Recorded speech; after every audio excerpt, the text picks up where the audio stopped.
You know, the difference between the first time I made my first record and the second time I made my first record was the second time the record was shorter than the first time. And I couldn't figure that out. I'd added stuff to Alice's Restaurant over the years, historic footnotes of one kind or another. The other songs looked the same. It wasn't the spaces between the songs.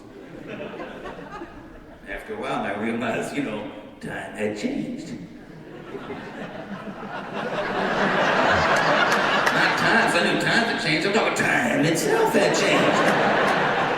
We had an induced sense of time years ago that allowed for variable rates of time to be going by simultaneously. I'd be going by one rate for you, different rate for somebody. I guess it's still true, but it was less illegal then or something, I'm not sure. I don't think it was illegal at all, come to think about it.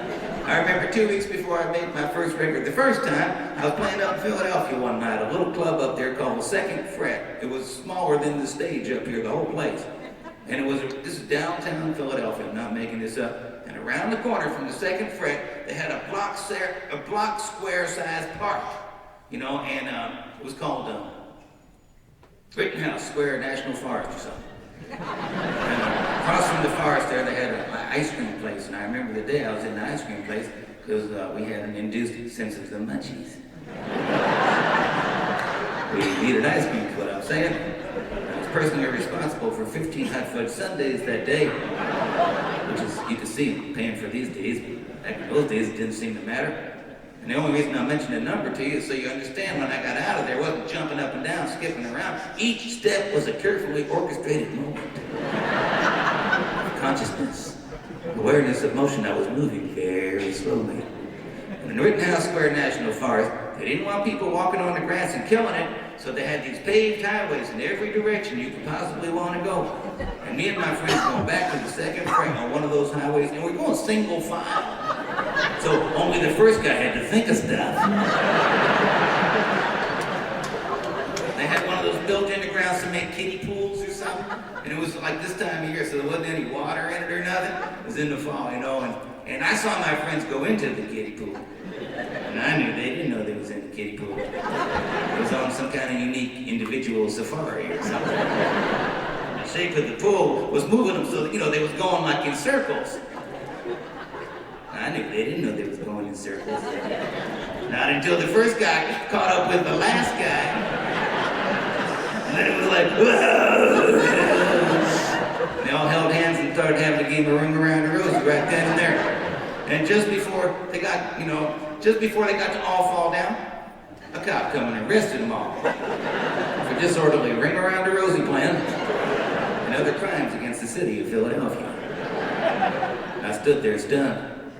I'd never been left out of being arrested with my friends before. I walked into the middle of them, and there was this cop standing there. I'll never forget, his name was Officer Joseph Strange. And I remember thinking to myself, like, wow, man, how weird can this get? I saw my friends get drove off downtown. And I went back to the Second Fret on my own, and I got up on the stage, and I wrote this next song right then and there. And it made it on the first record I made just 2 weeks later up in New York City, 1967. It wasn't a particularly good song. It's just the best I could do under the circumstances. And something like this. I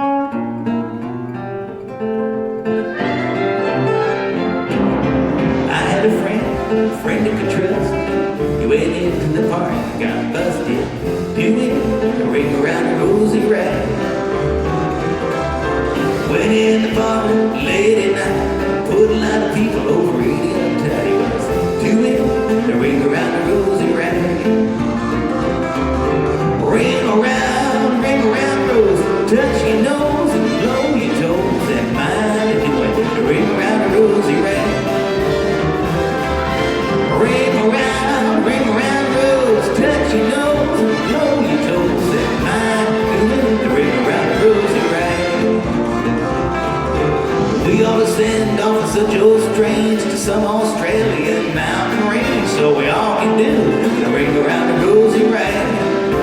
But you like to put Philadelphia uptight, one last Ring-Around-A-Rosy in the middle of the night. We all should do the Ring-Around-A-Rosy-Rag. It was about about this part in the song when I did it again a few years ago.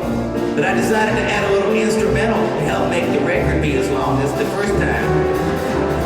And it was during the instrumental that I realized I didn't write this tune.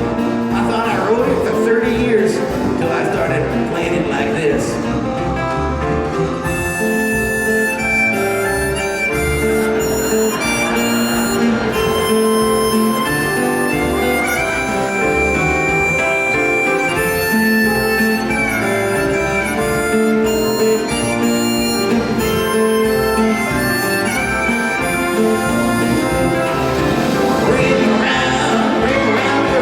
Touch your nose and blow your toes, and mine do it. The ring-around-the-rosy-rag, it really was a rag. Ring-around-rose, touch your nose and blow your toes, and mine do it. The ring-around-the-rosy, touch your nose and blow your toes. It's